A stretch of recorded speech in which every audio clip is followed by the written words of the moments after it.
I'm PRX Panda. My name's Laijan. I'm the performance coach for PRX.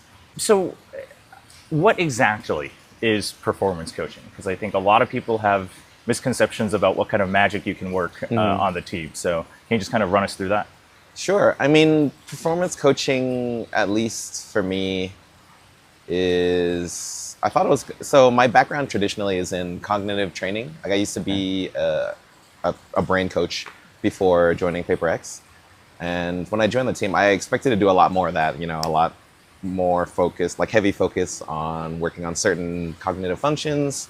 But it turns out it's a lot more, about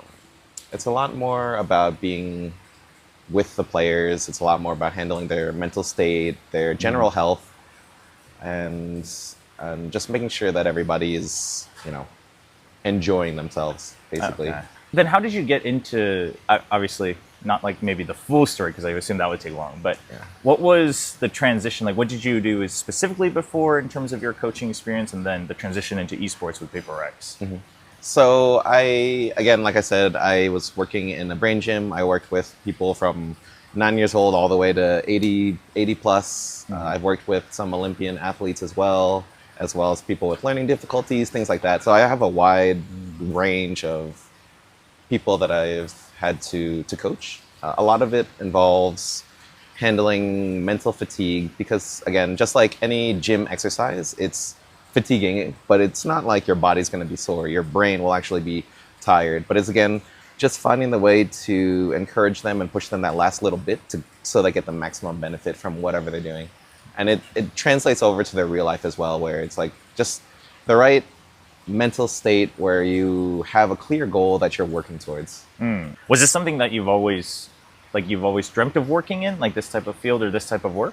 No, it came up like it just happened kind of thing. I've done a whole range of jobs, but it started from when I was teaching, and then somebody approached me about this because I would work with, mostly private, and one parent was like, "Oh, I have this thing that I want to work on. It's called a brain gym." I was like, "What is that?" So I met these people, they explained everything, and for me it was a real life solution for people who struggled in school or studying or things like that.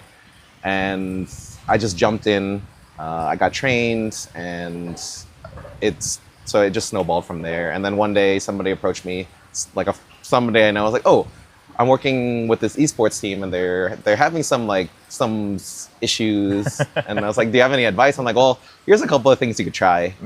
And then I got approached again, and like, "Hey, would you like to jump on for a bit?" I think that was stage 1 last year, near the end. Gotcha. And I was like, "Sure." So it was originally planned to be a short thing, like, "Oh, okay, just until the end of stage 1." Ah, okay. And then things went well, and they're like, "Hey, you want to stay a bit longer?" I had like five sets of clothes in my bag when I came. I expected it to be a month or two. And I'm like, oh, ended up being like half a year. Oh, wow. Okay. Yeah.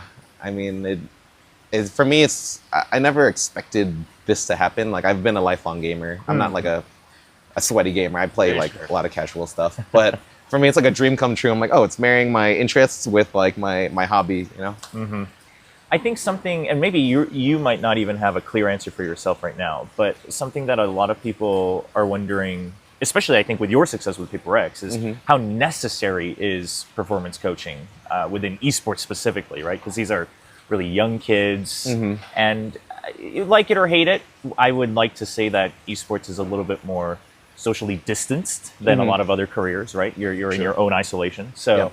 How would you rate the necessity of your position or something similar? Oh, 100% necessary. I feel that the way that these guys train I don't see it that different from traditional sports in terms of hours and just like everything that happens. Imagine you're doing like 6-7 days a week. You're working, you're training for like 7-8 hours a day, and just all of that builds up, even if you look at traditional sports, they have like XYZ kind of coaches for every little thing they need. And esports I don't see it any different. The way they train, for me, I want to change their mindset about it too. Like, you're not just gamers. You can't live off Mountain Dew and Doritos while you're gaming. Like, you need to take care of your mind, your body, and to be able to succeed. Like if you're a sharpshooter, great, but if you want to take it to the next level, you have to study, you have to do all the little things that are necessary. So I feel like a performance coach who can take off some of that load from the coaches is super important. Just somebody who can focus on making sure that they are in their top form. Okay. This might be a dumb question or it might be a tough question, but what do you think is like the number one thing? Like whether it's your diet, your balanced diet, whether it's sleep, exercise, or whatever else. What would be like the number one thing that players should be focusing on or working on? All of them contribute to success. It's hard to say one is the most important. But I mean, if I had to pick just one, I would say sleep. In terms of how your mood. So if somebody's crashing out a lot or something, again, diet, exercise, and sleep, they're all related to that. They can all benefit. But the most important in terms of rest and recovery is, of course, sleep. Throughout your career, then, did you have to do a lot of like scientific build-up and studying and research for your job? Or did that just kind of come with experience? It's more experience because it's not, the day-to-day is not like I'm giving them a textbook to read. They're, again, at the end of the day, they're also gamers. So they're not super keen on studying a whole lot. So my job is to do the research and then parse it down into like bite-sized pieces. And even then, sometimes for some individuals, it can be hard to get them to bite onto something. So you have to sell it. Gotcha. And I mean, it's not like it's a hard sell. They want to be better. So you just like, hey, like I heard you were talking about this problem the other day. Like what do you think of this? And it's all about giving them solutions. If they don't like it, it's fine. Like you just find something different. So that's where I guess the research comes in on my part, where I have to always kind of adjust to the mood or however they're feeling. And it's really a day by day thing. Were the PRX players specifically like pretty open to you coming in and working, your expertise? I mean, for me, I didn't feel like any pushback or anything. I mean, for them, they were all hungry to win. When I joined, I think it's fair to say they were in a bit of a tough spot. And so they were eager for whatever could help. Anything that I offer, they're like, sure, let's try it. And so, I mean, for me personally, I wouldn't call myself a super mature person. I felt like, and for me, I'm the kind of person who wherever I am, I'll just kind of fit in with whatever the environment is. So I feel like it wasn't super hard for me to kind of slot myself in there. Another thing I think is a lot of people have started picking up on the fact that the Korean teams generally tend to have these kind of mental blocks or mental breakdowns, especially when the pressure builds up. Chenji historically T1 players. And personally, as a Korean American, I've always felt that partly just the cultural stigma around like mental health, mental focus. I was talking with my family about this recently, where they're like, well, yeah, because in Korea, we're all brought up in saying like, oh, focusing is a skill issue. Like, just focus harder, right? Like, just do it better. Just concentrate more. So, like that's like the Korean culture around it. So is that something, I mean, first of all, I guess the first part of the question is there a difference in, do you think, East Asia and Southeast Asia regarding kind of that realm in your experience? And then also, how do you deal with that when, the overall society in this side or our part of the world is more kind of against that, I guess? I mean, our team is a bit different. It's Russia, Philippines, Malaysia, Singapore, and Indonesia. Right. So, I mean, it's kind of a melting pot here. Yeah. And I mean, for me, I'm an American, Asian American, but I spent time like a couple of years in Thailand, Japan, Hong Kong. So I feel like I'm able to adjust quite well to whatever, like I kind of have a general understanding with the cultures, and I kind of just try to be the bridge. I mean, yes, some of those cultural stigmas kind of are present as well. So it's more about adjusting and slowly introducing, I guess, more of the Western side, and just being like, hey, it's okay to not be okay. It's okay to share your feelings. I mean, for me, that's one of the big things that I do with the guys. It's just like, it's time to be uncomfortable right now, guys. I'll go first. I will share. I will overshare. just to make sure like you guys know that this is a safe place. Like you guys, I mean, the thing about joining, it wasn't super hard for me is because everybody on the team has known each other for several years, right? It's not like, oh well, like a bunch, like 5 different guys who have never met each other, right? Yeah. So it's more about just seeing the environment and just helping them connect a bit more, like not just, it's not like a job, like, oh, you come in, you do your practice and then you leave. It's more about just like, hey, let's all hang out, Right. Well, obviously, Invy kind of coming in latest. Obviously, they were aware of each other, but is there anything, maybe like an episode that you can share, or the process where you were like, okay, this is something I need to pay special attention to of getting Invy involved with the team? I mean, there was no, I can't think of like a specific case, but it was more of just making sure that when he first joined, I was hanging out with him and also just constantly engaging him and somebody else at the same time. So just building the connections. And the way that the players are housed, I mean, he has roommates. So just also hanging out in the apartment, like, hey, what's going on? Let's all hang out together. Let's go gym together regularly. That's the best thing when everybody's pumping iron. You build up that bro mode together. Yeah.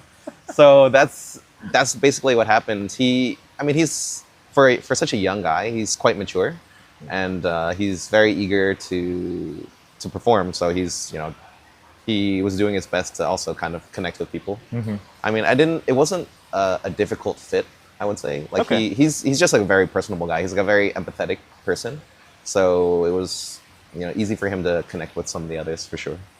I've actually never really interacted directly with him too much out of a lot of the players. So it's funny to hear that, because my exposure to Invy is mostly him trash talking people and on stage in his own language, and I'm like, okay, they're popping off. So as a performance coach, when do you personally feel the most fulfillment? I guess specifically with PRX in the past year, and I guess I'm trying to see where your mind is in terms of, say, sometimes coaches, like, you could win. I mean, actually, Alex would know this best. You could win and not feel good, right? And you could lose and still feel okay about what your players did because you did what you worked on or whatever. So for you, like, what is it that really clicks and you think, okay, like, my job went through and it brought fruit? So for me personally, I leave all the game stuff to Alex and Wendler, of course.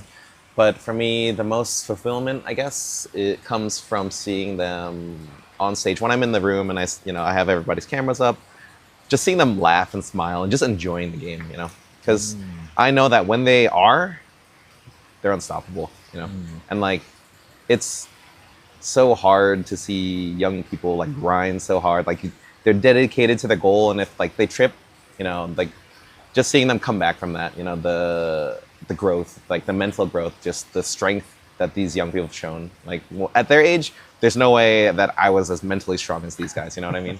They're amazing guys. So whenever I see them succeed and just enjoy what they do, then I feel like, oh, I've done my job. Like, they're performing at a level where they're still, they don't hate their job. You know what I mean? It's not like, even if things are tough, they're still like, I want to do better. Like, seeing them just grow and just become even better. It's for me, that's all I really want to see. I've personally kind of always thought about that and struggled with this, where whether it's players or whether it's coworkers, of when someone feels that they've failed and they haven't met their goals, obviously everyone deals with that differently. And sometimes they just need straight up comfort. Sometimes they need someone to listen. Some people just actually need criticism, I've found out, which was crazy to me when I first found out. But I was like, wow, you want me to actually just kind of berate you when you're down? That's insane.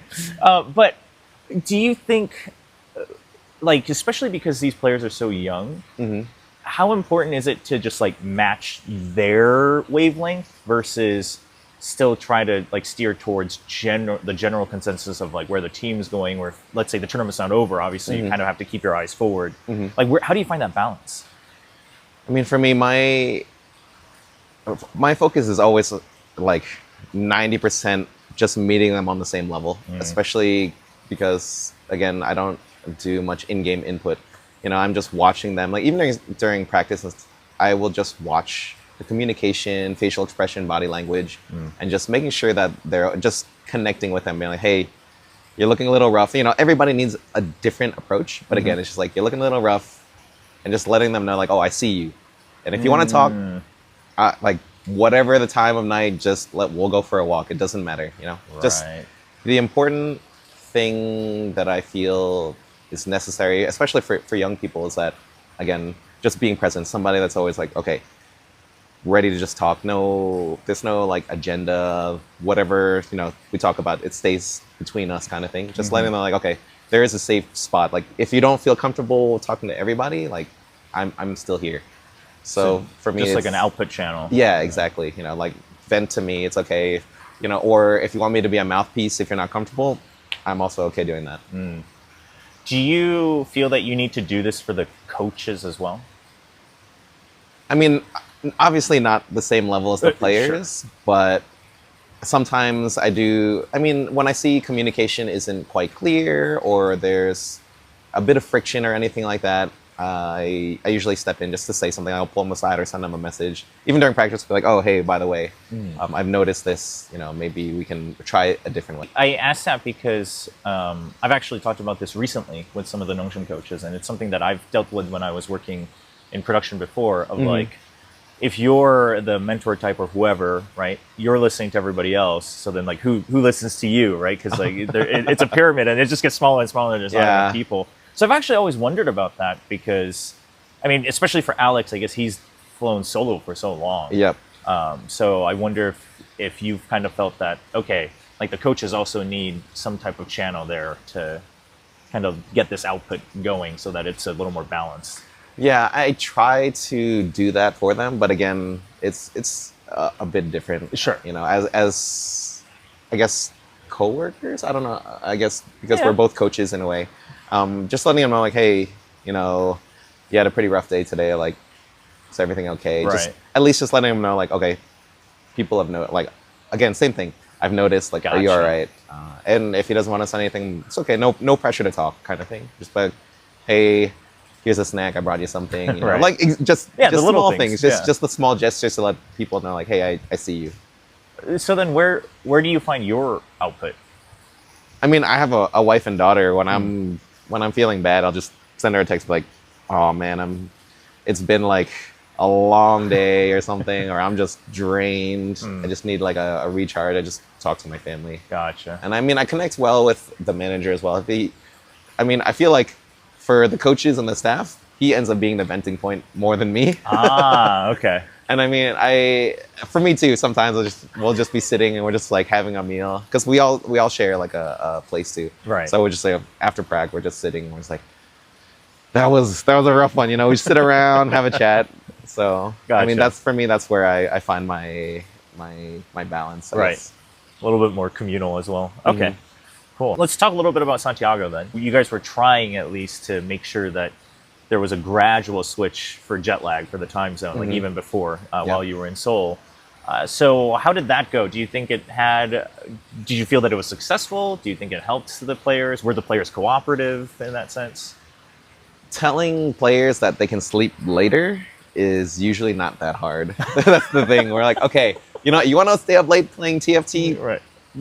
Later. No. 5, too early. Later. Like, okay. I mean, the only one that had trouble adjusting was something. He has like a really good schedule. Like, he sleeps relatively early compared to the others. So for him, the adjustment's a bit harder. But overall, I think it went fairly well. I know some of them, again, they were still waking up at like 4 or 5 for a while. But by the time the first match rolled around, people were getting like a solid 7-8 hours. So that was good. Okay. And then what about like diet, or I guess season, right? Because we're coming from the Northern Hemisphere. All of that, how was that for PaperX? Easy. Yeah? We were coming from Korea, and it's freezing. We came with like sunlight, everything, shorts weather. We were just standing in the sun for a while. Like, every time we just walk around, it's like, we'll just stop and just like bake in the sun for a bit, because it's so bitingly cold where we are. So when we came here, everybody was enjoying it. Okay. And the food here is great. I mean, in terms of dieting, they're all pretty good about being aware. Like they're not gonna eat, like a bunch of greasy food just because we've kind of switched already to a generally healthier diet where it's less oily food and things. Now, when players have like a heavy meal, they feel it and they're like, "Oh, that wasn't enjoyable." It was good in the moment, but after like I feel really bad. Oh, wow. So the diet shift wasn't anything big, and the options here. I mean, there's guacamole on tap, there's salsa, everything just in their breakfast buffet. So they seem to be enjoying the food quite a bit. So Oh, nice. So that's been generally smooth then, considering the distance Yes. that you had to travel. And there's actually a lot of good Southeast Asian food here. Like we found like a good Indo place, Indian food, like different foods that everybody's had their choice picks already. So Right. everything's okay. Ooh, okay, nice. Do you find that sometimes the players struggle with that when you're in Seoul, since they're yeah. still away from home? Correction, we're in Incheon, so it's Well, even okay, that's worse. true. Yeah. That is true. The options are so limited. There's everybody. That's why this is like paradise for us right now. Because again, the weather, like we were sitting in like below zero for a while, and then the wind is super strong. It just sucks any heat out of you. Like when the wind wasn't blowing, it was okay. It was fine. You wear a jacket, it's okay. Sure. But there's just so much wind, and then the food as well. I mean, it was to the point where we have this poke bowls place that we always go to. That is like their go-to because there's just not much else to order. Ah, wow. Okay, so this is like an upgrade for. Oh for yeah, the- 100%, all around, for myself included. Okay. I am loving it here. Yeah. I mean, I gotta admit, like, I landed and I was like, oh, this is just like the States. Like, it feels very familiar, other than the language, right? Like, it feels great. Yeah, I think that's something that a lot of people sometimes forget, or the people who know give a lot of respect to, is that you have to remember that for Paper X or a lot of basically any non-Korean team, Yep. you're actually away from home like 9-10 months out of the year, rather than Exactly. just like a month here, a month there. So I was at the venue the first couple days, and immediately I was like, I might need heart medication because the crowd is like so crazy. Oh Yeah, like my heart rate's just going up, even though I'm not doing anything. I'm just standing there, but in a good way, right? Not in a very violent way, but for me. So I've worked in this space for over 10 years. I've been to countless championships and whatnot, and it honestly rates in my top 3 probably in terms of atmosphere being so booming. Yeah. Did Paper X have to like talk about that at all with the players, of that affecting their performance on stage? Not really, because again, I mean, they're all quite experienced. This is not their first Masters. I mean, some of them, I think they posted a thing recently on like VCT where it's like, Devi's his 13th one, Yeah. Forsaken's 13th one, 11th one. So for them, they're loving it. They really enjoy the energy. Like, wow, this place is different. The cheers and everything. It wasn't for them. It didn't have any big impact besides like enjoying the environment even more. The music's great too, which helps. Yeah. And it's just the people here are so friendly. Like even though it's very, strong, it's also very. I mean, it's all good vibes. Everybody's very happy to see us. Everybody's like. Even for me, I walk past and people are screaming my name. Like, hey, what? Oh, you can see my name, I guess. I don't know. But, everybody's trying to get fist bumps and everything. It's just really good, positive energy. Ooh. I don't think it affected them in a bad way. Okay. I asked because I know specifically in the match against G2 afterwards, G2's coach Josh RT was saying that he could tell that his players were overstimulated. Like, it was good and they loved what the fans were giving, but that they were overstimulated, and I assume he meant also just physically, right? So much going on. Oh, okay. Yeah, but like with the energy and such, and that's kind of what threw them off, because then they were out of sorts a little bit. So I did see. wonder, because on the flip side in that match, Paper X was enjoying it, and they were able to just kind of ride the wave. So I always wondered if that's something that you specifically kind of work with, or it's just the experience that these guys have. It's just experience these guys have. We joked about it. They're like, wow, this is insane. This crowd, the energy is great. But overall, they didn't seem to have, again, they didn't have any like ill effects from the crowd. They were enjoying it as well. Gotcha. I mean, even for Invy, who's the new guy, you can see him. He's loving Yeah. it. Come on, Ray. Okay. So Nice. I mean, yeah, if for them it pumps them up more. They for PaperX, they're very they when they're enjoying it, they play better. So I feel like for them, it's just an extra little boon for them. Is there anything that you always make sure that players do before any match, whether it's at Masters or Pacific, whether it's like an exercise, whether it's a snack or drink, or I mean, hydration, just basic hydration on a general level. You know, like, okay, you're an adult male, you should be drinking at least 2 liters of water every day minimum. And we have a warm-up routine. We do some mental work as well that we do. I mean, even during practice, so we just basically do the same thing. Nothing special, I would say. We just make sure that like, they're limbered up and they're ready to go. Gotcha. This is something that just kind of popped up in my head, but what's the thing that you're most cautious of when coaching players? The most cautious of.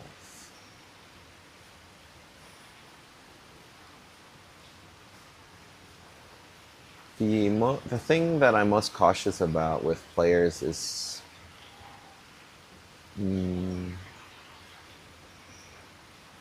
I guess, just their mental state. Because again, about just making sure that I'm not overdoing things. I guess I'm trying to. I'm not. The thing is, I'm not very cautious about anything. Like I go in like 100% whatever I'm doing with them, whatever I feel that I can help with, I will just go and do. And if it's so this is my first role as a performance coach with esports. Right. So for me, a lot, even though I've been here for almost a year now, it's still a lot of learning for me, and it's a lot of adjustment. So in terms of caution, it's more, I guess it's when players crash out and things, just how to handle that. Because again, some of them are experienced, some of them have their own ways of handling things. So the caution comes when they need to reset, how to approach that. Because every day is a bit different. Sometimes, like we were talking about it a bit earlier, like do they need, just like a slap on the back? Do they need a conversation? And just judging that. Sometimes, I have to make the call, like, even though they ask for space, do I need to actually do a little bit extra or not? Because again, I want to respect the space, but at the same time, I can see that they need a bit more. So I guess that's the thing that I'm most cautious of when I work with players. Gotcha. I think it's nearly time to wrap up, but do you have any personal goals in esports since you're relatively newer in this space as well? I mean, as my role as a performance coach, my goal is just to see the guys reach their goals. I mean, I work with them about setting what they want to do, and my goal is to make sure that each one of theirs is ticked off, and they all happen to have the same one, which makes it a little easier.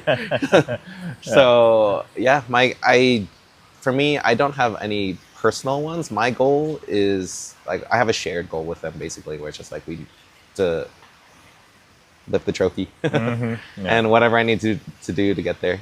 Gotcha. Anything you want to say to PaperX fans and fans here in Santiago? Thank you so much for all your support. And I'm so happy to be here. The energy, the vibes, everybody's been so great. And I'm hoping that we can be here the entire time so I can enjoy this country a bit more. Awesome. Awesome. Thank you. Awesome. Yeah, thanks. Thank you, Panda.